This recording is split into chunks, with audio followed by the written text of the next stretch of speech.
नमस्कार, मैं मेघा हिंदुस्तानी स्वागत करती हूँ आपका माटी के लाल पर। अमेरिका ने रशिया के ऑयल को सैंक्शन कर दिया है, जिसकी वजह से अब आपके जेब पर असर पड़ने वाला है। एक बार फिर प्रधानमंत्री मोदी अमेरिका के सामने झुक गए हैं, लेकिन सवाल है कि क्या अडानी है वजह या इसके पीछे की असल सच्चाई कुछ और है।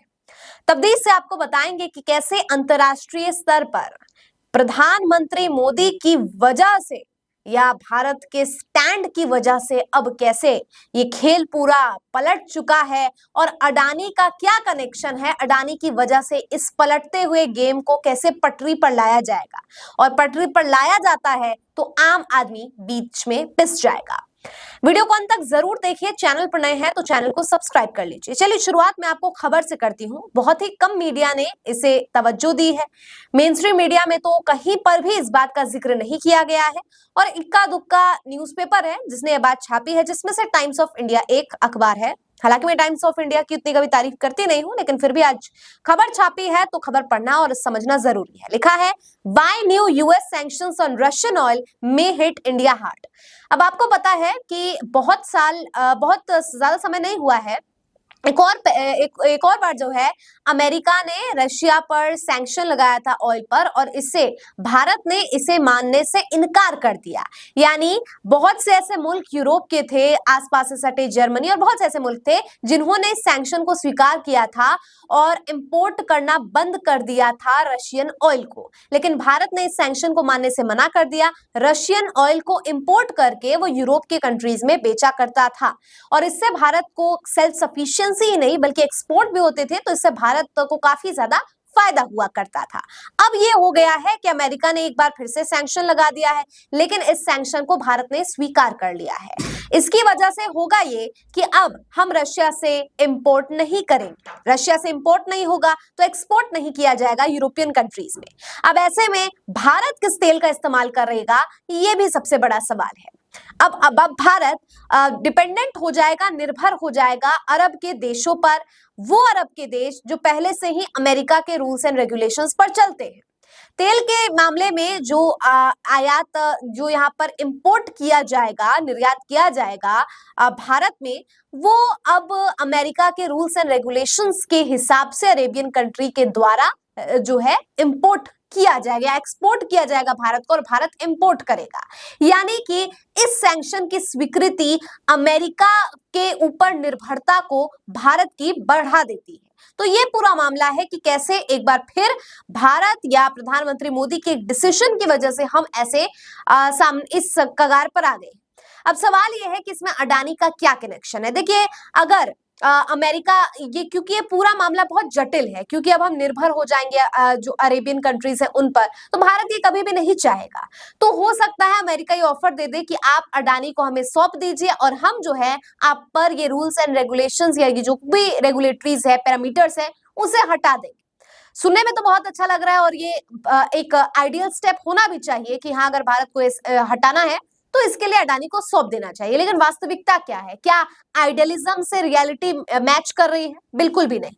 आदर्श ये कहते हैं कि भारत को अडानी सौंप देना चाहिए, लेकिन वास्तविकता है कि प्रधानमंत्री मोदी ऐसा कभी भी नहीं करेंगे। और इसका कारण भी आपको पता है कि भारतीय जनता पार्टी, प्रधानमंत्री नरेंद्र मोदी की नजदीकी अडानी से क्यों है, किस वजह से है, बिजनेस के बदले किस प्रकार की मदद भारतीय जनता पार्टी को होती है, ये भी आपको मालूम है, और ये कभी भी नहीं होने वाला।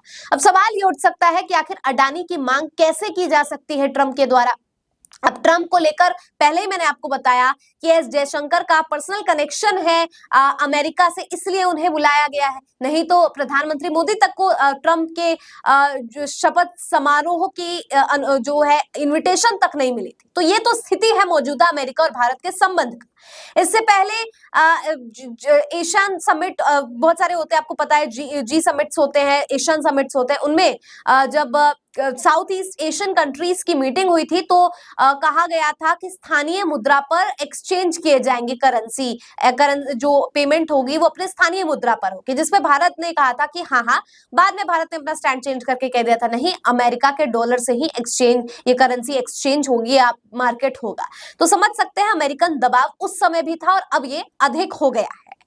देखिए मसला ये है कि भारत का अगर कोई भी नागरिक अमेरिका में है तो वो ये बात कह सकता है कि आप हमें हमारी नागरिक अगर भारत का कोई नागरिक अमेरिका में जाकर या अमेरिका का कोई नागरिक जो रूल्स एंड रेगुलेशंस को अबाइड नहीं कर रहा है, नहीं मान रहा है, ऐसी चीजें कर रहा है, अवॉइड कर रहा है, अबाइड नहीं कर रहा है, तो भारत उस पर एक्शन ले सकता है। इसी तरीके से अमेरिका भी अगर भारत का कोई सिटीजन या वो अमेरिका से कुछ गलत कर रहा है या उनके मुल्क से कोई बिजनेस में कुछ घपला हुआ है तो अमेरिका भी एक्शन ले सकता है।